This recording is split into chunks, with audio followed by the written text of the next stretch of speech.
Hey, what's up guys? Welcome back once again। दोस्तों, आज की कहानी जो एक्सप्लेन करने जा रहे हैं वो असल में 1985 में घटित एक सच्ची घटना पर आधारित है, जिसमें एक आइस ब्रेकर शिप अंटार्कटिका के कुछ बड़े आइसबर्ग से टकरा जाता है और वहीं 133 दिनों तक अटका रह जाता है, जिसके बाद कैसे उसके अंदर मौजूद 77 लोग खुद की जान बचाते। कहानी की शुरुआत होती है मिखेल नाम की एक बड़े से शिप से जो अमेरिका से ऑस्ट्रेलिया की ओर जा रहा है। इस शिप का कैप्टन पेट्रो है, जो कि काफी होनहार होने के साथ साथ एक अच्छा इंसान भी है। उसके लिए शिप पर मौजूद हर एक लोग की जान की कीमत है और शायद यही असली डेफिनेशन है एक ट्रू लीडर की। सब कुछ सही चल रहा होता है कि तभी पेट्रो की नजर सामने खड़े एक विशाल आइसबर्ग पर पड़ती है जो उसी के रास्ते में आ रहा था। इसीलिए वो सभी को फौरन कैबिन में बुलाता है और अलर्ट हो जाने का ऑर्डर देता है। वो तुरंत अपने पूरे शिप को दूसरी ओर मोड़ने की कोशिश करता है। हालांकि उसकी ये कोशिश कामयाब भी होती है, पर शिप का पिछला हिस्सा आइसबर्ग से टकरा जाता है, जिसकी वजह से पूरे शिप में एक जोरदार झटका लगता है। हालांकि ये आइसबर्ग शिप्स जो होते हैं, इन्हें इस तरह से डिजाइन किया जाता है जिसमें ये किसी भी तरह के आइसबर्ग को तोड़ सके या फिर उनसे बचकर निकल सके। पर इस बार इनका सामना कुछ बहुत बड़ी चीज से हो गया था, इसलिए पूरे शिप पर सायरन बजना शुरू हो जाता है। इस टक्कर की वजह से जो बर्फ के टुकड़े थे वो सीधा आकर शिप के डेक पर गिरना शुरू हो जाते हैं, जिससे कि शिप को काफी नुकसान होता है। और इसी बीच पेट्रो को ये भी पता चलता है कि बर्फ के गिरने की वजह से उनका रडार सिस्टम टूट गया है,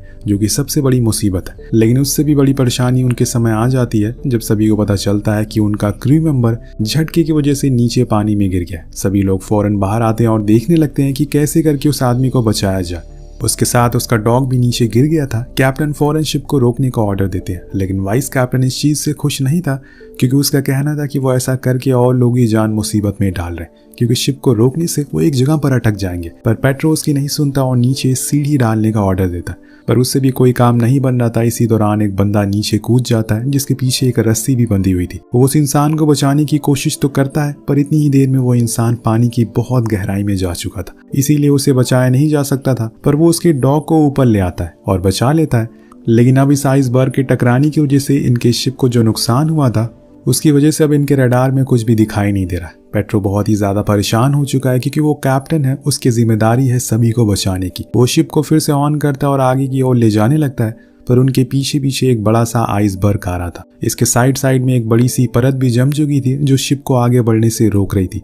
अगर ये लगातार कोशिश करते रहेंगे तो इनके शिप का फ्यूल भी खत्म हो सकता है। वाइस कैप्टन को लगता है कि ये सारी चीजें पेट्रो की वजह से हुई है। उसने ही गलत फैसला लिया, जिसकी वजह से आज उनकी और उनके शिप की ये हालत हुई है। वो एक दिन धीरे से एक रिपोर्ट तैयार करता है और उसमें लिखता है कि पेट्रो की वजह से उनका शिप पहले तो एक विशाल आइसबर्ग से टकरा गया और फिर उसकी जल्दबाजी में उनके एक क्रू मेंबर की भी जान चली गई और अंत में अब उनका रडार भी टूट चुका है बर्फ की वजह से। इन सब का जिम्मेदार सिर्फ और सिर्फ कैप्टन पेट्रो है। वो इस रिपोर्ट को रशिया फैक्स कर देता है। जब इस बारे में सारे क्रू को पता चलता है तो वो उस पर बहुत चिल्लाते हैं, क्योंकि उन्हें पता था कि पेट्रो ने ये जानबूझकर नहीं किया। अब कुछ दिन बाद रशिया से ऑर्डर आता है कि जब तक दूसरे कैप्टन वहां नहीं पहुंच जाते तब तक के लिए वाइस कैप्टन को कैप्टन बना दिया जाएगा और पेट्रो को उसकी पोस्ट से हटाया जाता है। उसके पास कोई ऑप्शन ना होने के बजाय उसे ऑर्डर फॉलो करना पड़ता है, इसीलिए वो सभी से माफी मांगता है और रिजाइन दे देता है। और वाइस कैप्टन को कैप्टन बना दिया जाता है, जो कि कुछ दिन तक अब इस शिप को संभालेगा। लेकिन ये शिप को अब आगे पीछे करना इम्पॉसिबल है, क्योंकि ये चारों ओर बर्फ से ढक चुका है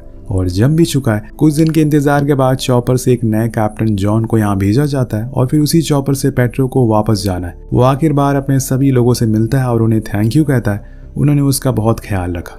जिसके कुछ देर बाद कैप्टन जॉन आ जाते हैं, पर इतनी तेज हवाओं के कारण चॉपर की इंजन में आग लग जाती है और वो फटने ही वाला होता है कि इतने में आकर पेट्रो कैप्टन की जान बचाता है, उन्हें दूर लेकर जाता है। अब दोस्तों, यहाँ पर जॉन को थैंक यू कहना चाहिए, लेकिन वो तो उसे कहता है कि तुम्हारा रशिया की कोर्ट इंतजार कर रही है। मैंने सुना है कि तुम्हारी वजह से एक क्रू की जान भी चली गई है।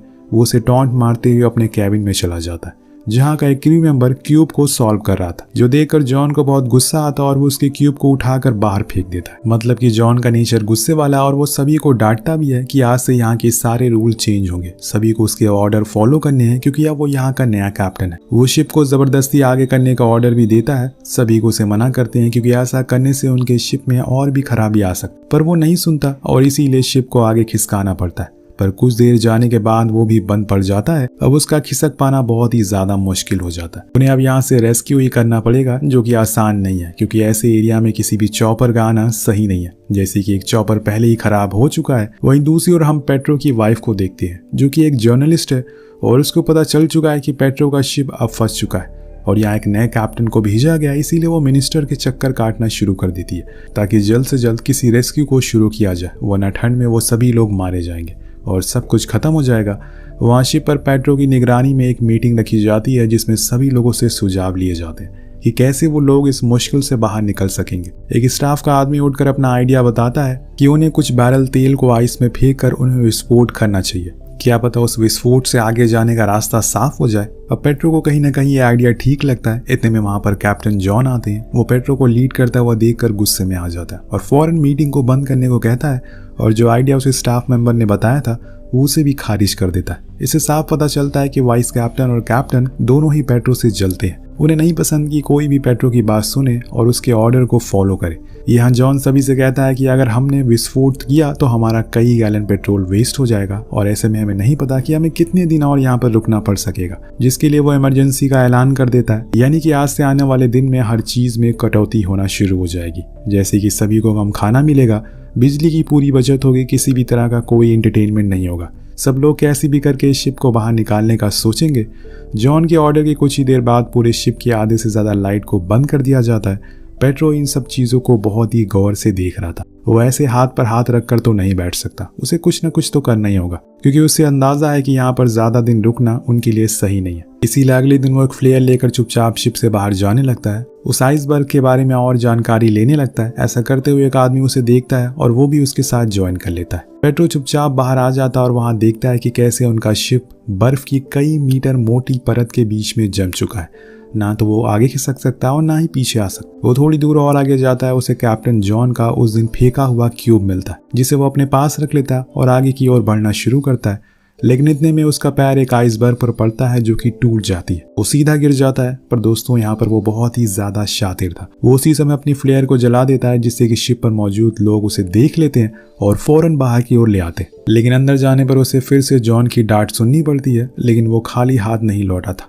वहां से उसने इतनी देर में बहुत सी ऐसी बातें नोटिस कर ली जो किसी ने नहीं करी थी। अभी तक वो कैप्टन को बताता है कि हमारा जहाज जम चुका है और इसके आसपास कई मीटर मोटी परत जम चुकी है। और इससे भी बड़ी मुसीबत की बात यह है कि हमारे पीछे एक आइसबर्ग का बड़ा सा टुकड़ा पानी के रास्ते से आ रहा है, जो कि उसी बड़े आइसबर्ग का हिस्सा है, पर टक्कर की वजह से अब वो टूट गया है। उसके आने से पहले हमें यहाँ से निकल जाना चाहिए, वरना हम सभी जम जाएंगे। पर कैप्टन उसकी बात पर यकीन नहीं करता। लेकिन जब पेट्रो अपनी जेब से वही क्यूब निकाल कर उसे देता है तो वो हैरान हो जाता है, क्योंकि उसने ये क्यूब बहुत ही पीछे फेंका था, तो यहाँ इतने करीब कैसे आ गया। यानी कि पेट्रो की बात सही है, कुछ टुकड़े उनके साथ बहकर यहाँ तक आ गए और सबसे बड़े वाला टुकड़ा जस्ट उनके पीछे ही है, इसीलिए उनके पास अब ज्यादा समय नहीं बचा है। यहाँ कैप्टन को पेट्रो की काबिलियत देखकर हैरानी होती है, पर वो बिना कुछ कहे वहां से चला जाता है। नीचे जाने की वजह से पेट्रो की हालत बहुत बुरी हो गई थी, इसलिए डॉक्टर उसे कुछ दिन रेस्ट करने के लिए कहते हैं। लेकिन उसे पता है कि कुछ दिन बाद सब कुछ खत्म हो जाएगा। धीरे धीरे करके खाना खत्म हो रहा है, फिर पानी खत्म होगा, फिर पेट्रोल, और एक दिन वो लोग भी खत्म हो जाएंगे। इसीलिए जो भी करना होगा उसे जल्दी ही करना होगा।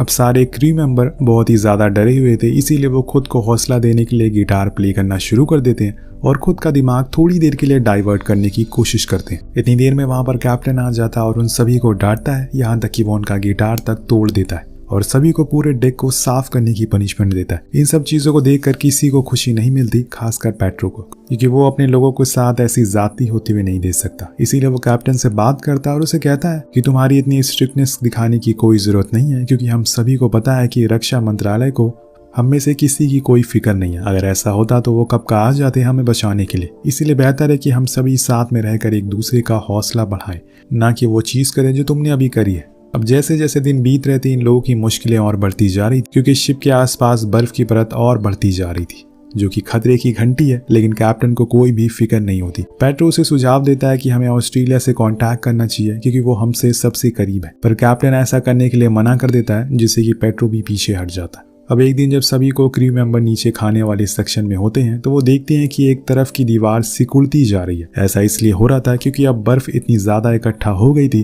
कि वो शिप के स्टील पर अपना जोर लगा रही थी, जिसकी वजह से वो शिप सिकुड़ता जा रहा था। वो लोग बहुत ही गौर से उसे देख रहे होते हैं कि इतनी देर में वो साइड फट जाती है और सारा पानी तेजी से अंदर आने लगता है। उन लोगों का सभी खाना खराब होने लगता है।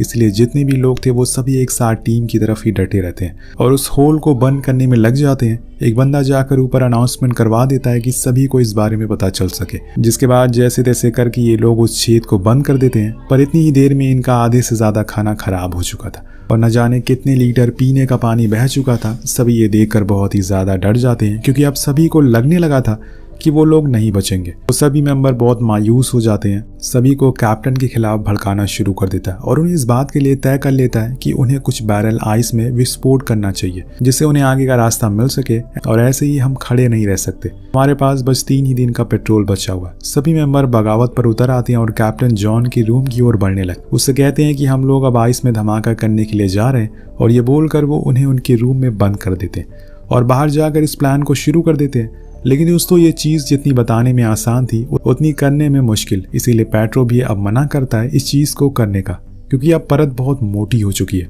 और इस चीज का कोई भी फायदा नहीं है, बस हम अपना पेट्रोल की बर्बादी कर रहे हैं। लेकिन वाइस कैप्टन चार्ली ने सभी के कान भर दिए थे, इसीलिए कोई उसकी बात नहीं मानता। पर दोस्तों वो असफल होते हैं और साथ में अपने एक साथी को भी खो देते हैं, जिसे देखकर सभी को अपनी गलती का एहसास होता है और समझ आ जाता है कि उन्हें कैप्टन और पेट्रो की बात सुन लेनी चाहिए। पर किसी ने नहीं सुना। वहीं चार्ली को इतना ज्यादा शर्मिंदगी होती है कि वो एक रात यूनिफॉर्म पहनकर डेक पर जाता है और वहीं से कूदकर खुदकुशी करने का ट्राई करता है, लेकिन पेट्रो उसे रोक लेता है और हौसला देता है कि वो लोग यहाँ से जिंदा बाहर जरूर निकलेंगे, ये उसका वादा है। वहीं क्लेयर जो कि पेट्रो की वाइफ है, वो एक आइसबर्ग शिप पर सवार हो गई थी, खुद को अपने हस्बैंड को बचाने के लिए निकल जाती है।